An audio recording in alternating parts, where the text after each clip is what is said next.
catch video number 1. And so I am going to show you how to make a board cool. Okay, so how am I supposed to do this now?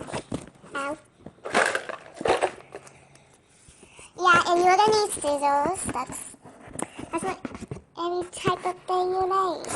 The scissors. Okay, so grab a piece of paper. Like anytime, it can be this, doesn't matter.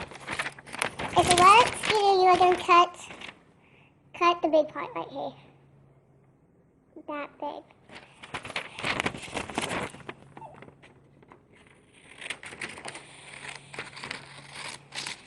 Okay, so it should be looking like this.